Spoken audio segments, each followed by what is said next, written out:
The Nikki Glaser Podcast. The Nikki Glaser Podcast. Here's Nikki. Hello, here I am. It's the Nikki Glaser Podcast. Welcome to the show.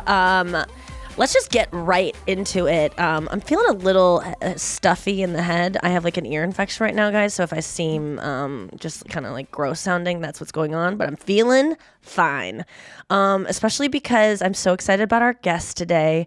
You know how I feel about this person because I talk about her all the time. She's like the funniest person I know. And she's also just getting prettier and prettier every week, and it's bothersome, but I'm also happy about it. And she probably won't take that compliment because she never does. It's the funniest person I know, Rachel Feinstein. Thank you. Oh my God, you look so good. We both have layered necklaces on. Like we're trying. Like, how has your layered necklace journey been? Because I know you, and this is not an easy thing for us to do. No, it's always, I feel like there's always a delicate type of woman, just some woman that fucking grew up in Maine with a father that was protective. And she doesn't have these strings. Like the back comes to the front.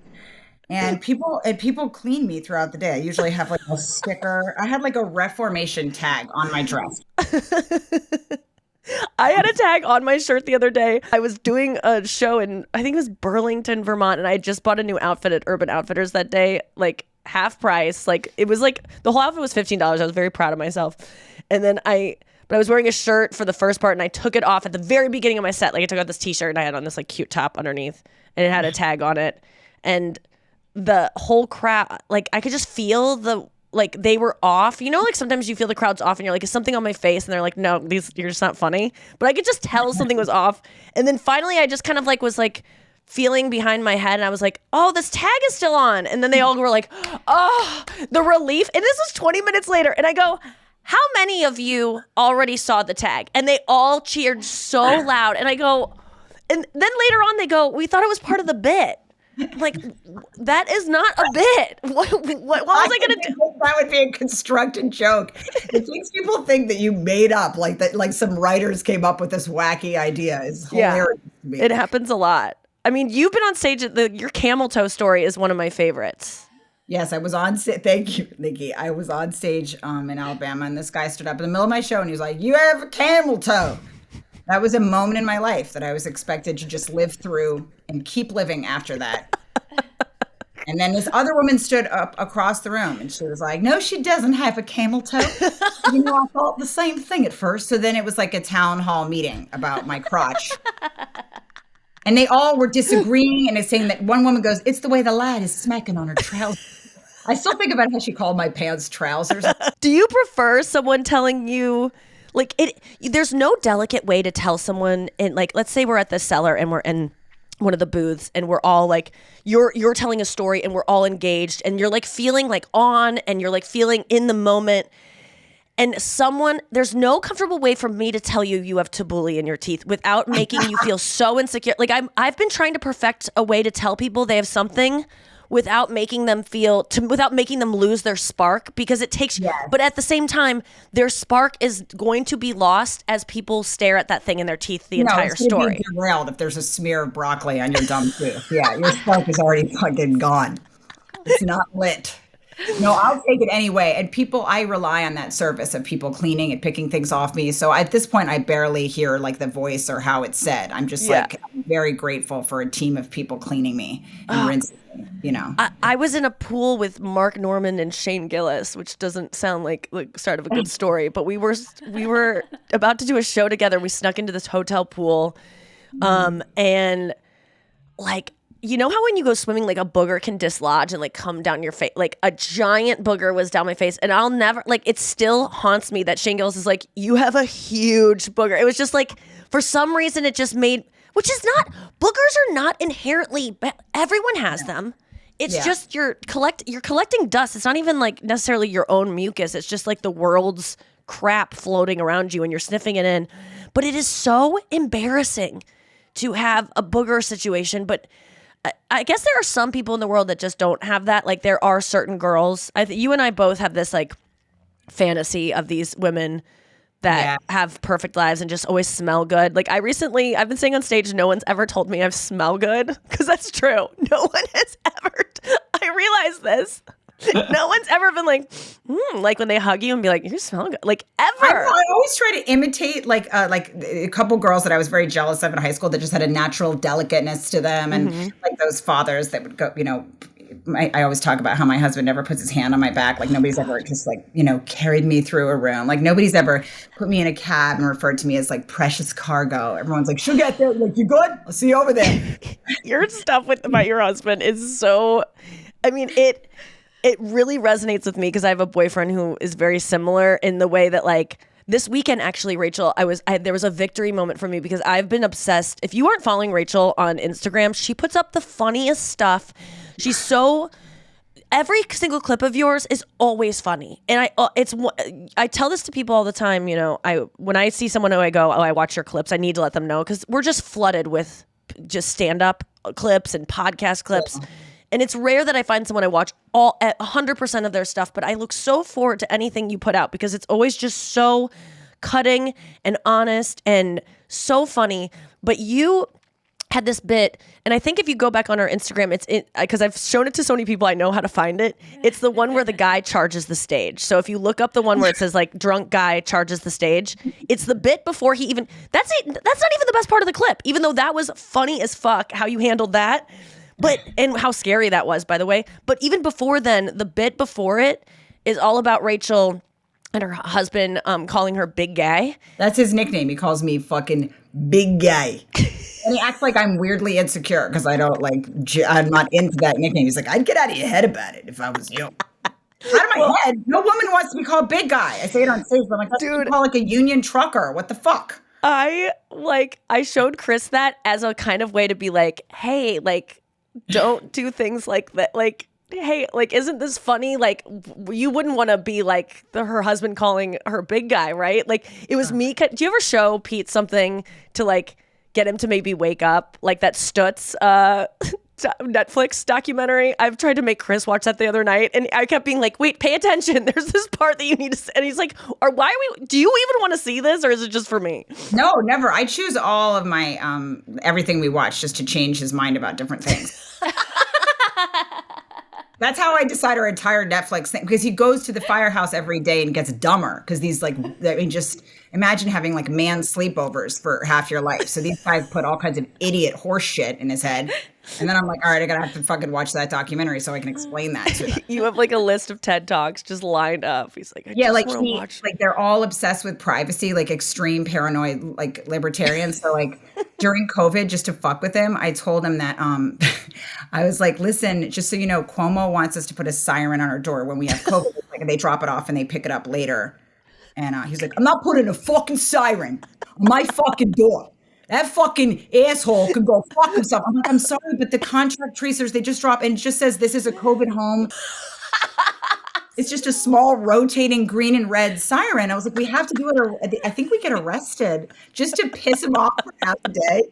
He was fucking ranting about it all afternoon. He's like, I'm not putting a goddamn this is a COVID home sign on my freaking door. This asshole can go fuck himself. Well, like, I love the part of the joke too, where because you like fuck with him, and you like I love that part of your set is that you have so many like little pranks and like things you do. Like you share the things that he does that aren't intentional to hurt you, but that hurt you or hurt your feelings, and then you also share things that you do to like get. One of my favorite parts of you is that you are honest about being desperate for like compliments and like affection and all these things. Like even the other day I was telling Ryan Hamilton about your vows, and I think he was at your wedding, but I was recounting your vows when you were saying to Pete that like you thought he was going to be dazzled by you when you brought him to like a movie set. You were shooting some show or a commercial or something, and you brought him, and he was just like, and you thought he was just going to be like, wow, my girlfriend is like a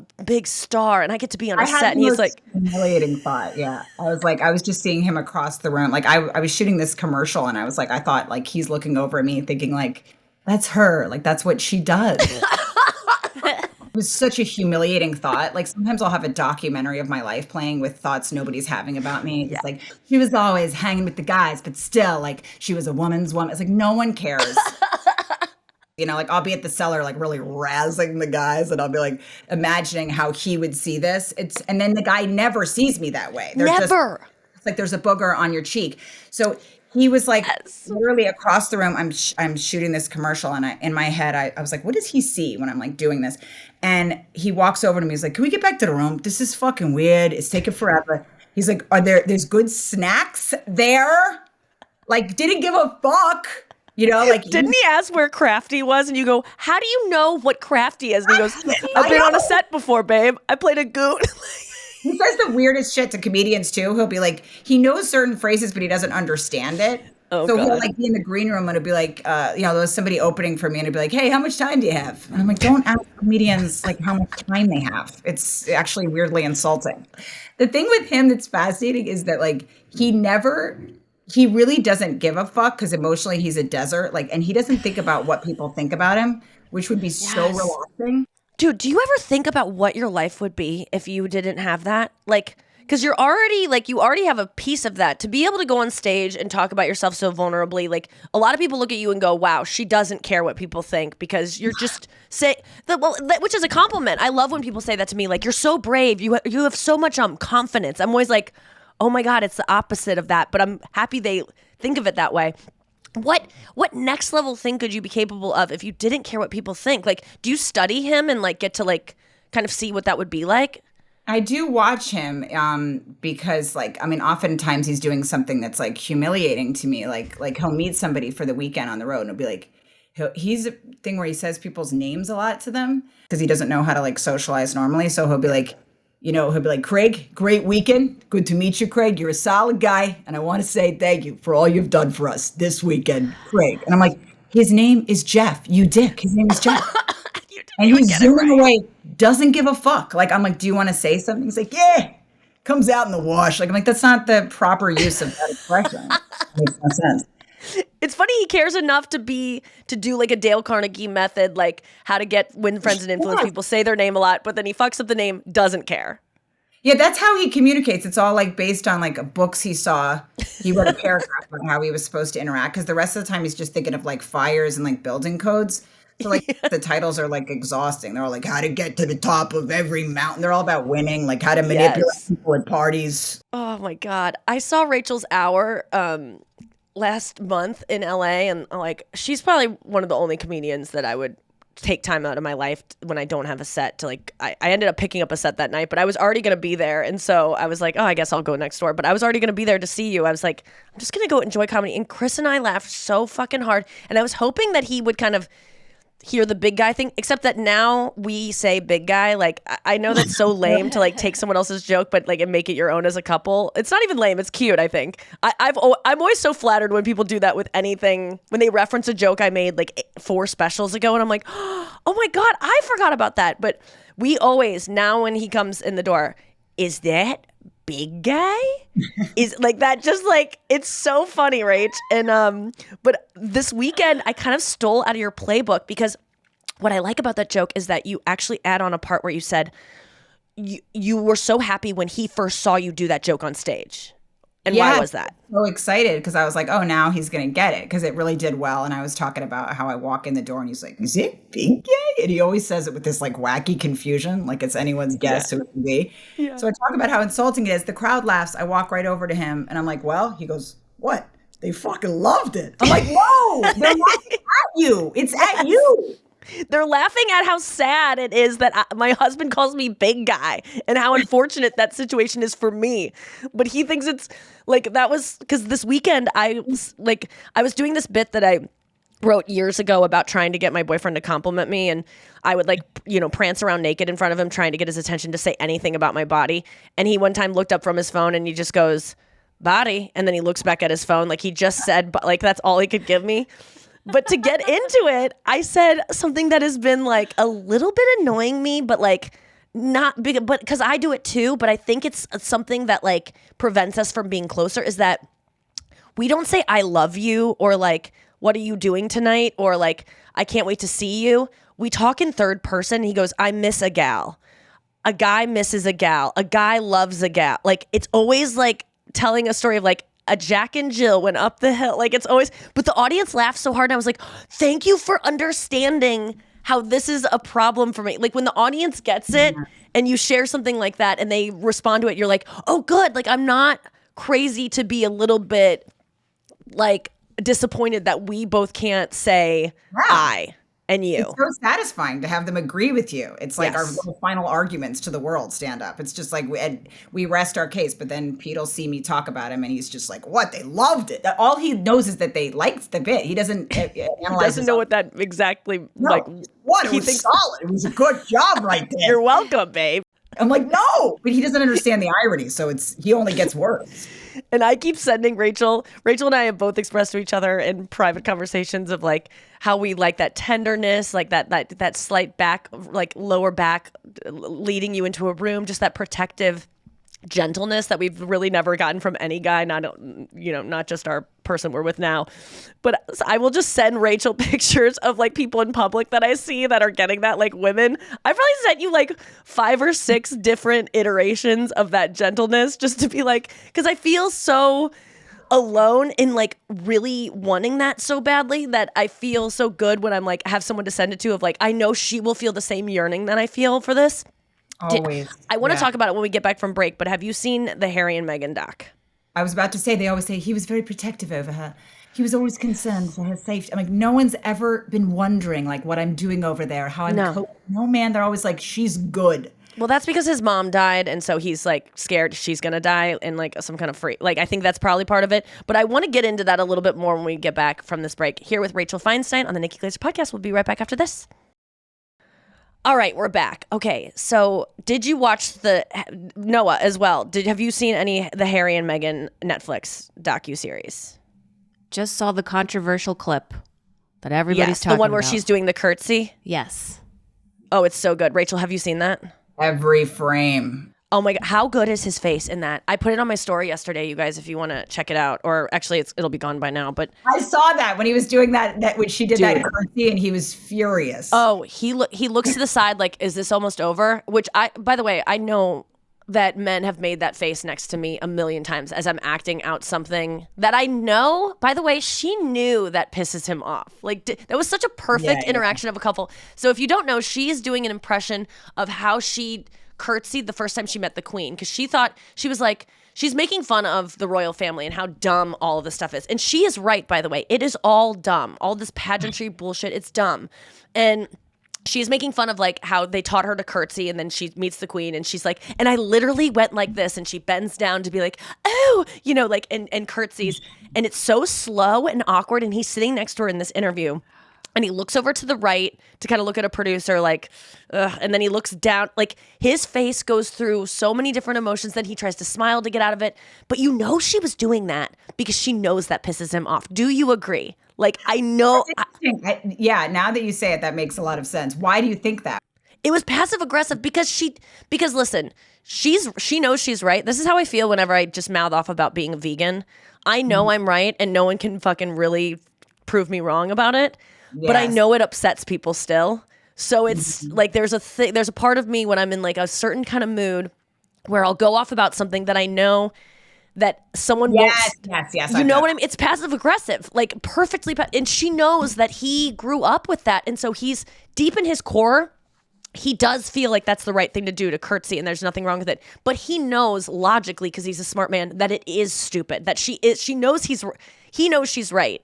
It's almost like if you were to make fun of religion, like someone who kind of like was raised Catholic and you're making fun of like Catholicism. They know now like it's all bullshit, but there's a core of them that was like, well, this is my family you're talking about. And I think, and my mom, like who's dead, like there's a part of him that was annoyed, but I love that scene so much. But I really couldn't watch the documentary because I was so like jealous of her. I know. And then I liked her a lot. Felt that way about me. Nobody's ever had eyes like fluttering towards me. Like I've never gone through that period of falling for somebody where I always, because the thing is, I'm not able to keep that voice up, like that delicate voice when you have to kind of hold on to when someone's falling in love with you. My voice gets real gangrenous and low real fast. So I'm not able to keep it up. Like I can do that for like a half an hour. And then I know what you mean. Real slovenly and pirate-like. Well, remember the first night she met him, she goes out and she kept, like, even though she met him and they kind of both knew instantly, like there's a spark here, she kept her engagement for later that evening, so she had to leave. Like, whereas me, I would have been like, I'll cancel everything for you. Like, I'm going to move here. she like still went out and was like, I can't hang out that long with the fucking prince. She got a hard out with a fucking prince. Yes.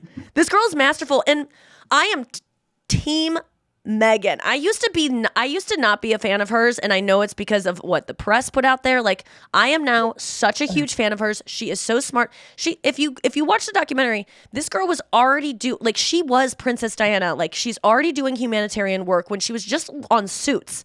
She kind of brags for a minute about being like, when my off season for Suits, I wasn't the show she was on in Canada. Yes, or in America. all. She was like, I wasn't looking for the next indie project that was going to win me awards. I was, flying to Rwanda to like do, and this was before she met Harry. Like, she was already. I know. She was always like in that scarf and like and just playing with kids and with. She's a good person. I know. I like her a lot, and she's smart. Remember, did you hear the poem she wrote as a kid? She memorized that whole thing. It was like really she, like, good. Some news station about like women's equality and the soap commercial and shit. Oh, that was crazy. Noah. She got a soap commercial changed because it said like women across the country hate doing dishes. And she wrote into like Dawn Soap and was like, as a little girl, and was like, why you say all women across the country? Why can't it be all people? Men do dishes too. You're making it. And she got it changed. They changed the commercial. Like, she is a little tenacious girl. And I love Tim Dillon. I posted this yesterday, had a bit where he was talking about how she was like, I was the smart one. I wasn't the hot one. He was like, yeah, because you weren't hot, but now you are. So drop it. Like, he's like, you had to be. But I like that she was kind of awkward looking, and like, I like her. Yes, I definitely felt like I felt like her old outfits. I was like, okay, she was hot when she was like, she started being hot as soon as she was in high school, where like when she was really little, she was like, she just looked like a normal kid. Yeah. When did you figure it out, Rach? Because you keep getting better looking. And I'm wondering, and you really do. And I knew that face was going to follow this, but I'm serious. Like, every time I like see you on Instagram, I'm just like, oh my God. And, me and my boyfriend are big fans of Rachel Feinstein's looks. And we share like clips and be like, she looks so good. You're just so pretty. But like, it takes so long to figure this stuff out. Like, to figure out. Gangrenous acne in high school. Like, I needed an operation for my acne. I needed to be hospitalized. Like, I had zits that were just like, I mean, appalling. Like, I don't know how I was hurling my body around and being outside. I've always had the kind of skin where like it can't survive many different temperature changes. That's why I'm always fascinated to see people like outside on dates. Like, we went for a hike. Like, Meghan seems like she could do that. Sleep outside in a tent with a fucking guy. Like, I could never do that. Botswana. That would be it. He'd see me one day in some fucking bold light, some African sunlight, and he'd be like, "This girl's got to go. She's jacked up." Noah, you have like you have a skin sun issue too, right? Melasma. My pores are huge. I hear what you're saying, Rachel. I gotta say though that I think that there is some runoff PTSD from when you had terrible skin in high school, Rach, because I think now there's body dysmorphia going on, which I'm sure you have to like acknowledge a little bit, because I know that sometimes like someone will say something, like a makeup artist or something nowadays will say something that will like trigger you to be back in that moment, but it's like it just isn't that way anymore. Do you feel like haunted by that when it was such an issue for you? And do you still feel like, because even someone was talking about, I'm still that person that like with someone who loses weight is still a fat, they still feel fat, like, do you feel haunted by it? I mean, right now I feel like my skin is okay right now, but just like last week I was doing Billy Burr's podcast, and I was like actively peeling. Like, I was just like I have to use retin-A. So there's always a lot going on. It's a cocktail of things I have to do to sort of patch my face up. Everybody stop beating off at home and focus on just cool your erections. It is tough. But it's not as bad as it was in high school. And I'm sure, I mean, I don't know. Sometimes I tell myself, I go, you see it. Other people don't see it. And then I walk into the Comedy Cellar and someone says it. Violent zit. And then Keith Robinson goes, why is Rachel Zit winking at me? So comedians like that are always real helpful. He's like, Rachel Zit keeps flirting with me. Rachel, knock it off. Why would you go outside with that? So that's the thing. Also, when you're around comedians, like, even if you're starting to get like more confident, not comedians like Nikki, because Nikki will take care of me and be lovely and say encouraging things. But like, if you're around these animals, all the male comics they'll just, Keith was like, I got dressed. I thought I was fucking taking a few good risks. He's like, why does Rachel dress like she shops at Suburban Outfitters? Like, that'll stay in my fucking head for months. Suburban Outfitters. God damn it. It's so funny. And it is. I will say, though, that if you had a terrible acne situation, no one would comment on it. Do you know what I'm saying? Like, unless you were doing a roast or something, unless that's when someone calls out something that is egregious. But no one's gonna make a comment about your zit if you are someone that like you think they struggle with zits, or no one's gonna make fun of someone who is obese and call them fat unless they like. But maybe if they were a little pudgy, you know what I mean? Like if it's a huge issue, you're not gonna call it out. But I do know how you feel. Like I'll be feeling so good about myself, and then, you know, for me, it'll be like I'll be around another girl who I know is already prettier than me, but I'm like, hey, I'm kind of in the same league, or like I feel good about myself. It doesn't even matter if I'm in the same league. And then that girl will get up from the table or like go to another something, and then the people at the table with me will go, God, she's so pretty. Like it's so insane. Like the heaping praise that other people get will then, you know, really hurt me, as opposed to something that maybe I think people know I'm so insecure that they don't make fun of me, and I don't hang out with male comics really ever that are that comfortable to make fun of me physically.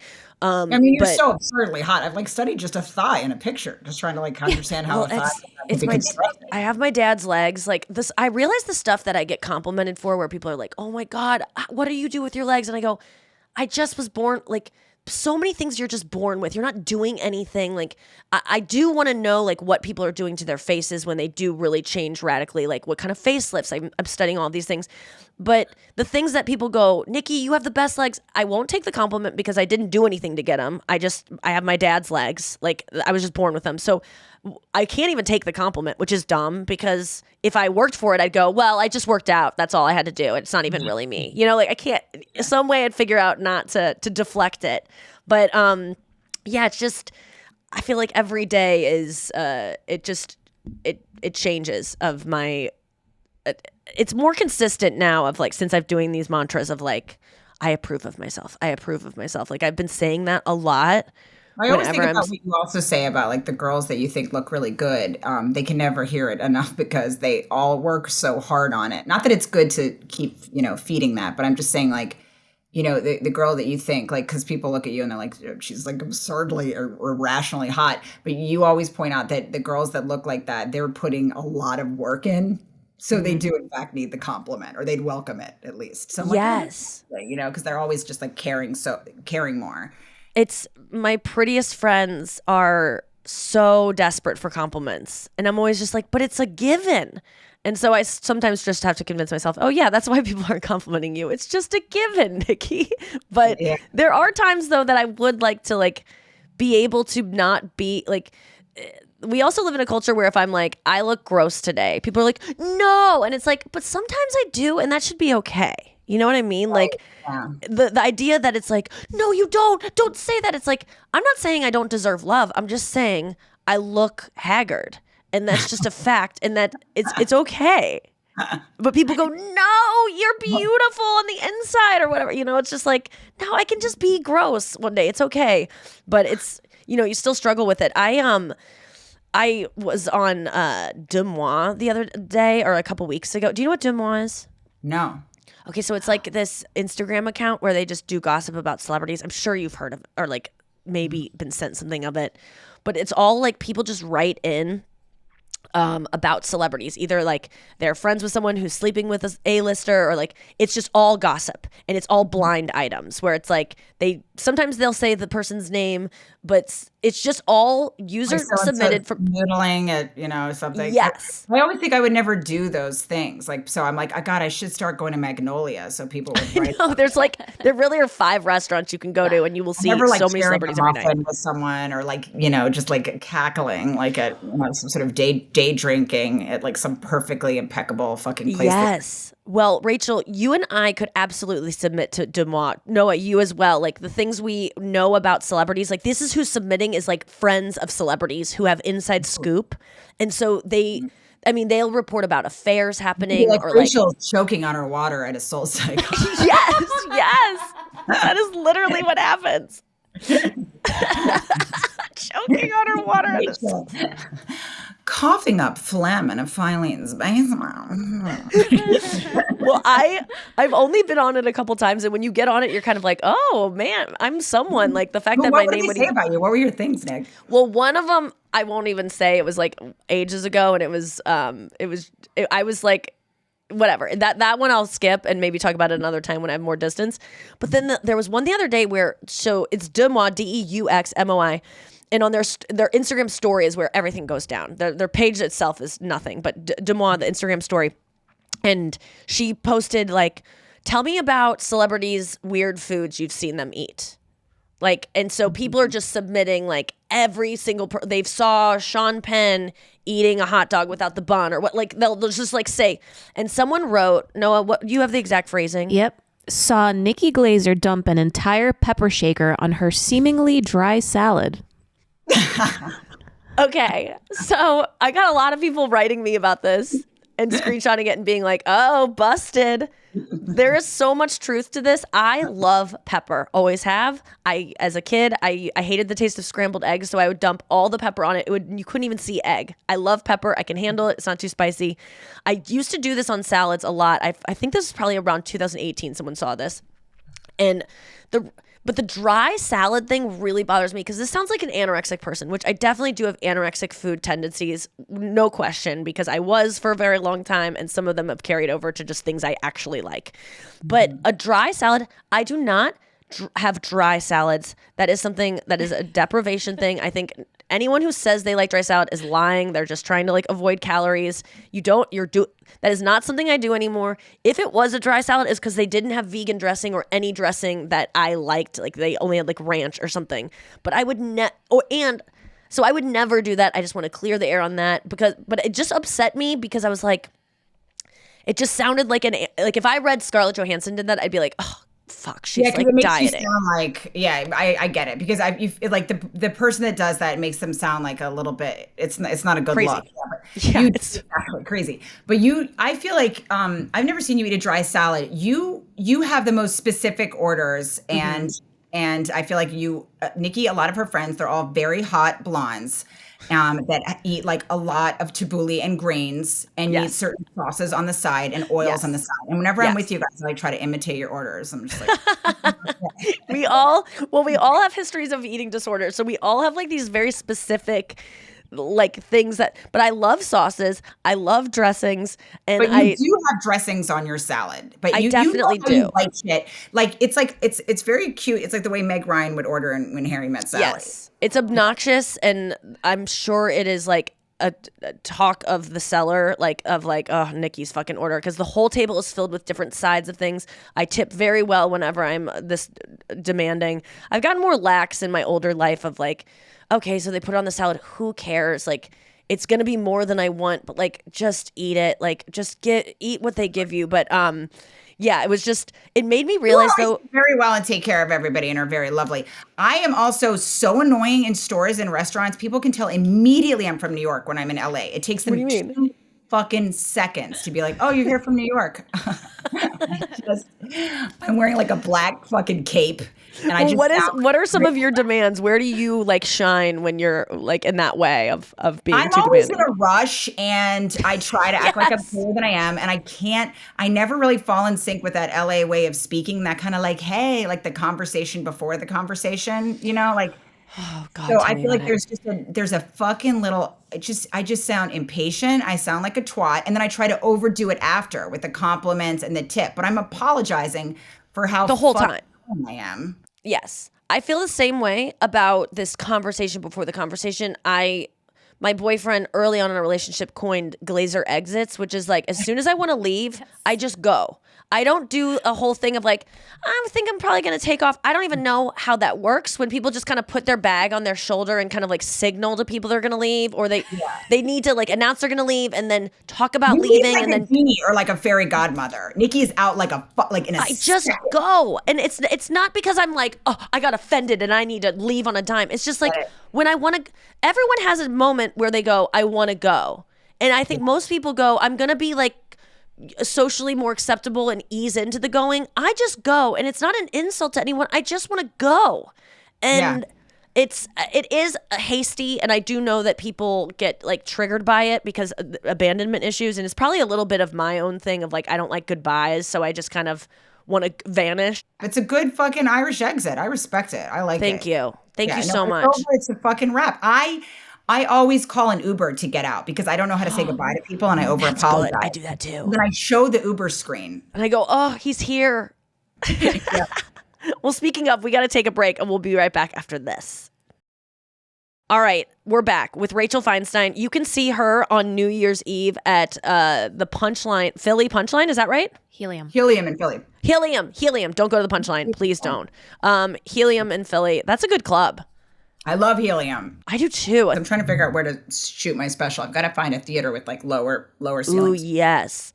That's my next special too. I want it to be more intimate and small, like low, like that is absolutely it. I can't wait for your next special, Rachel. It's When I play in like an auditorium, like type of, it reminds me of school. When I even smell a school, I'm just like, oh, I never want to go back because I stunk it up there. so bad. Yeah, I'm gonna have to figure it out with my daughter. But yeah, I had like I was in detention so much. I had like a detention dance. I just like had a thing everybody did when I walked into detention. I was like, would you go to detention? You weren't a bad kid. You were just ADD. yes, but I was also bad. Like I brought Whippets tanks to school a lot. Like, and, Oh. Wait, because a bad I'm girl. guessing you were trying to make friends and be popular. yeah, I loved Whippets too. I was a real. Oh, you fan. did? And What do they feel like? you just laugh a lot. It's like I can't smoke pot because it accentuates every quality I've been trying to erase, you know? So I like Whippets. I want to laugh and have a fun loving time. If I smoke pot, I just like think people want me to leave and don't care for me. But Whippets I was pretty into. But I would get in trouble for talking, for running my goddamn mouth. I've always been in trouble for that, for mocking shit. And I had this teacher, Miss Volo, and I would do an impression of her. She would sort of lunge and do this kind of lunging thing, a lot of her action phrases. She was always trying to make history fun and using her body with histories. Yes. She knew I had an impression of her, so I'd get like a lot of timeouts and stuff like Oh, so that. you were like the class clown, like they talk about. Like you had. I was in trouble, Jokes. yeah, a lot. I mean, my first high school, I was just getting D's and F's, and it was like an emergency. There was like nightly meetings about me. And then they took me to this other school called Thornton Friends, which I didn't realize was like a school where they sent the bad kids. Everybody called it Snortin' Fiends. And so then they sent me to Snortin' Fiends because I wasn't going to graduate. And So in all your Snortin' friends from high school, you went to a new what grade did you transfer? junior year of high school, I transferred. And then I would miss my old friends. Yeah, I would pass by my friend Lisa Kaplan, I remember. And when I would see her, we would both drive to high school. I was driving my mom's Pontiac Le Mans. Saw Lisa, tried to make her laugh, had to get a laugh. So I tried to like do a funny like impression of someone driving or something. Yeah. And hit a UPS truck and totaled my mom's Le Mans. And then it was such a tiny school that the police officer picked me up. I was weeping. He was kind of holding me. And I was kind of weeping on his arm. I was hit on him. He didn't hit on me. And and he dropped me off at school, but there was only like, 15 kids in this school. Like, so in my grade, so everybody saw me come in the cop car. And I remember calling my mom, another example where somebody's not protected, being like, I was in an accident, but I'm okay. And she's like, well, how's the damn Le Mans? Shit. She was just pissed about the fucking Le Mans. She was always like, shit, Rachel, I need that Le Mans. I knew this was going to fucking happen. I think everyone got into an accident in high school. Like I got into, I hit a garbage man with my car when I was 16. Like just ran over a garbage man and almost killed him. He sued me 4 years later. It was like a whole fucking thing. But my sister got into an accident. I think it's insane that we let kids on the road with no actual formal driving instruction. I mean, you could just learn from your dad in a parking lot for an hour and then go ace the test because you have a good day. And then you're just out on the road. I mean, I would be terrified. I was driving wildly, just like zooming into the night. It's amazing we didn't die. Going rogue like that, it was a terrible idea. Oh, your daughter, how old is she now? About to be 4? Frankie is 2.5, and God. it's weird. So that's like she's coming to life. Yeah, of like- she calls me sweetie. She goes, "Go ahead, sweetie." Like when I leave the room, I'm like, she dismisses me. I'm like, I'm gonna go to the cellar. I'll be back in the morning. She goes, "Oh, go ahead, sweetie." I'm like, "Don't talk to me like you're like an older waitress at a diner." Like, I just wiped your ass. She's like, "Oh, that's sweetie," and she listens like that. She listens like. Just nodding with Like, her she bumped hand into on me her. at the mall, and she's like, "How's Stan? How's retirement? You know, it's an adjustment. It's an adjustment." That's how she listens to me. Like she's been there. She's Is she just hilarious? Do you see her being like intentionally funny yet? Or is it yeah. all just unintentionally? No, she's very. She does both. I mean, she has a lot of like voice. She has a lot of faces that she makes in the mirror, and she's definitely like she's a ham. She also speaks Spanish fluently, and we don't speak Spanish. She goes to a Spanish daycare, so Oh she my yells at me in God. Spanish a lot. So that's kind of funny. Like, and she's always had it with me in Spanish. She's like, and she says "ay ay ay," which I'm like, no Spanish speaking person says that. It's like a racist impression of a Spanish speaking person. Goes, "ay ay ay, mom." Ugh. Like she's always like, ugh. She's had it with me. Because she just Wow. runs little errands around the room and she's like up to things, you know. I've become like an impediment. She's like, "Come on, like I'm trying to do this thing. I'm trying to put all your jewelry in this cart and push it down the stairs, bitch. Fuck, get off my dick, you know? Like I'm working." Yeah, she's always doing some I weird. haven't met her yet. She sounds incredible. Are you having this like mourning period of like she's not a baby anymore? Like, are you having? Do you get sad at different stages that they go into? Are you excited for the next one? I am definitely glad that she's not like a little, because it's just like so exhausting. And then you're always like, "Oh, she could die. She could die." Every second you're just like, "She almost died. She's about to die. She almost died." It's just, she almost died. She's about to die. So I wasn't good with that. And then Pete has no instincts with that. So like he took her to the park one day. He was trying to put her on the big swing. He was like, "I'm teaching her." I'm like, "She's 6 months. She would have immediately died. What the fuck?" He's like, "I'm just teaching her." You know, I'm like, "You can't teach her anything. There's no teaching. She's 6 months." Oh my God. Or like he'll do stuff where I'm like, "Oh my God." One day I walked in, he was trying to give her a carrot. He's like, "I'm teaching her about carrots." I'm like, "You're a fucking carrot, you moron. You didn't teach her a shit. What are you doing?" And he's like, "I know," he goes, "Relax. I know infant CPR," because he's a fireman. I'm like, "You're not supposed to test it on the kid." He's like, "If she choked, I would know how to help her." I'm like, "No, you just don't give her a carrot, you deep asshole." And then whenever I leave, he always puts her in a black turtleneck and like these same jeans. I don't even know where he gets this stuff. He dresses her like Steve Jobs, like whenever I'm not there. But it's a lot when she's a baby, because I'm like always afraid of different things. Yes. And there's been like active construction. So I'm glad that she's running around now. And you know, like I like to talk shit. Pete's like more of a doer. He gets, you know, he's like, we did that languages of love thing, and he's like, you know, acts of service, like an act of service. Who gives a shit? I want some shit.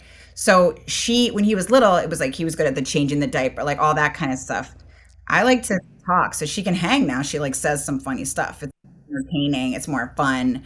It's not all this. It's less like just manual, and like I had to take her to parks. I hate parks. Yes. Whenever I see a woman like pushing a swing, I assume she needs to be like rescued. It's just such a sad, lobotomized activity, like the pushing. Feels like you should be wearing some sort of medical gown while you're doing it, you know? So he would take her to parks and things like that. And now there's more like I can talk to her and hang with her, and I'm better at that.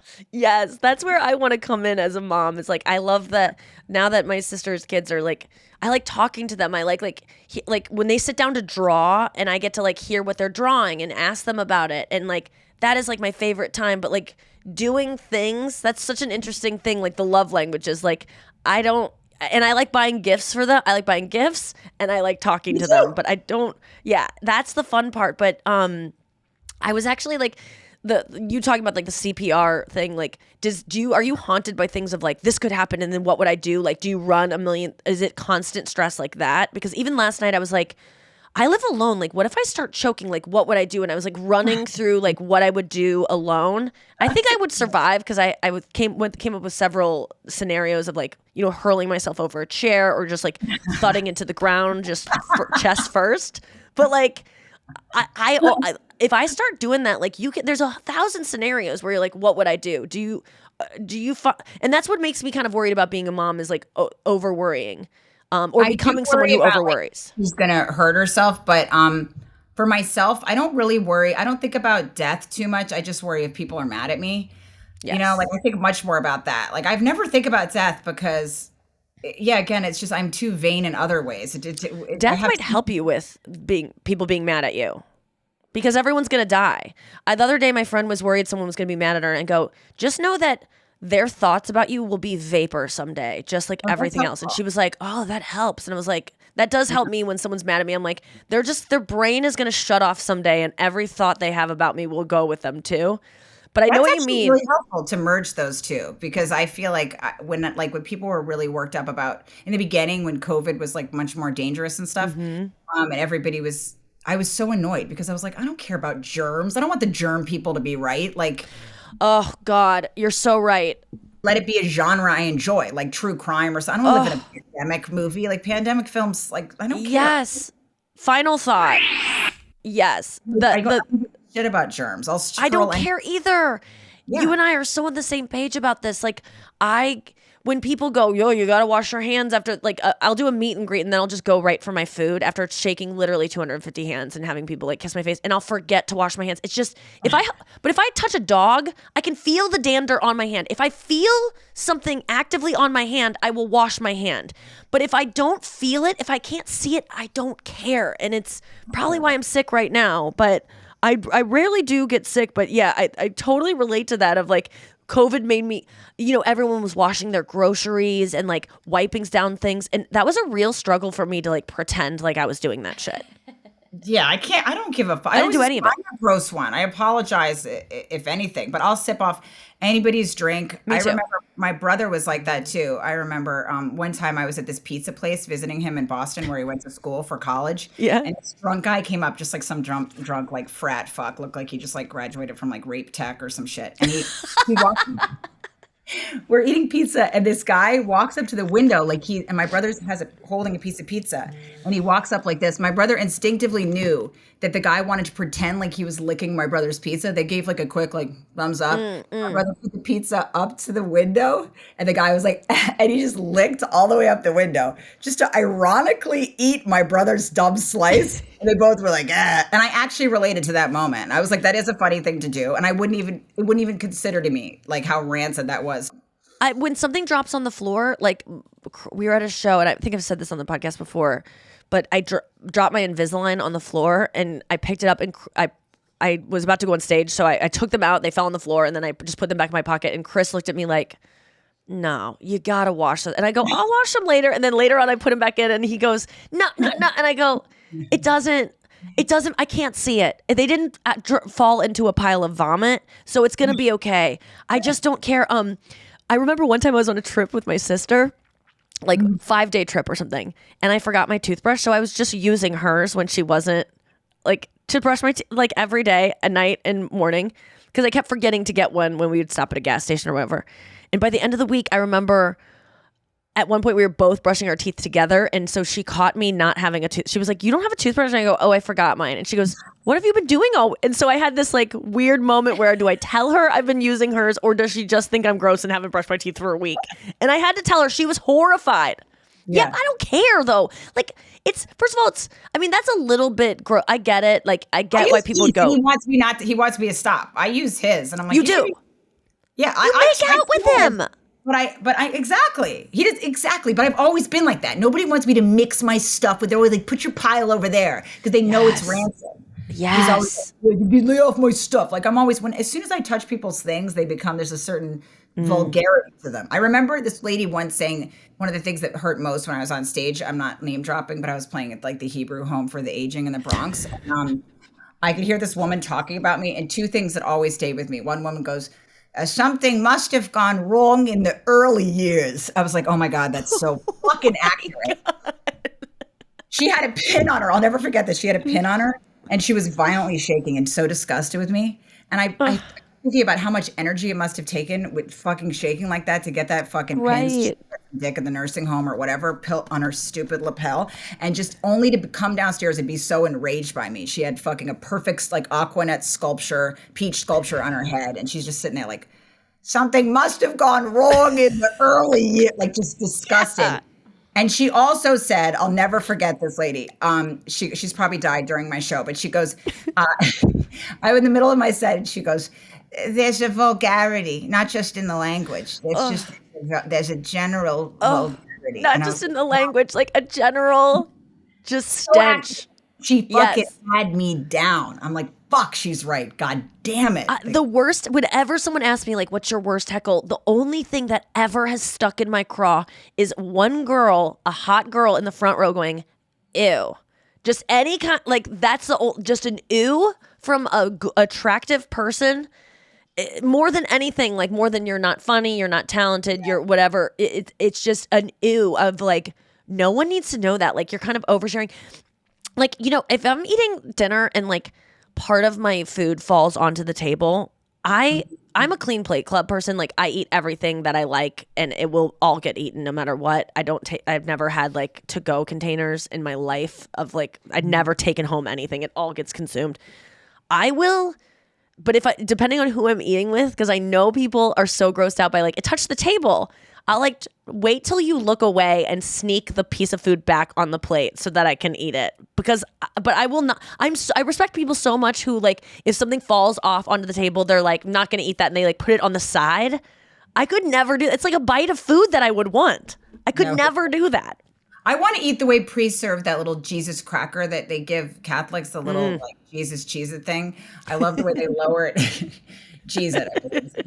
I love the way they like lower it into your face. That's how I want all my snacks served to me. Just like kind of like laid back gently like that and just had things plopped on my tongue. I don't have Oh God. Someday we'll accept ourselves, Rachel. I swear to God. I love you so much. Thank you for being here on this podcast. It's delightful. You're the best. You make me so happy. I'll continue sending pictures of men comforting their girlfriends and wives and just different animals caressing each other. What was that, Rach? I just wanted to say that girl that said like, ew, it reminded me of those couples that are on date nights. And there's always like, I always feel so judged by that couple. Like, again, the guy's got his hand on her lower back and she's like, I feel like I bring those couples closer together. Like, yes, they're going to bond in the car on the way home. That was fun, to laugh at that fucking, it's just at that raunchy fucking broad for an evening. But what a hard life she must have. And they just kind of talk about how, oh God, I feel like so they see me and then they just hold on to their wives a little more. Like, I'm a lady. I should appreciate her. Like I bring why you're the best. Together. You guys go see Rachel on tour anywhere you can see her. Follow her on Instagram. She is one of the best accounts out there. Support her in every way. She's my favorite comic. One of my favorite people too. I love you so much, Rach. Thank you for being here. Love you so much. Thank you. Thank you both. Thank you, Noah. My girl, don't be and jackpot.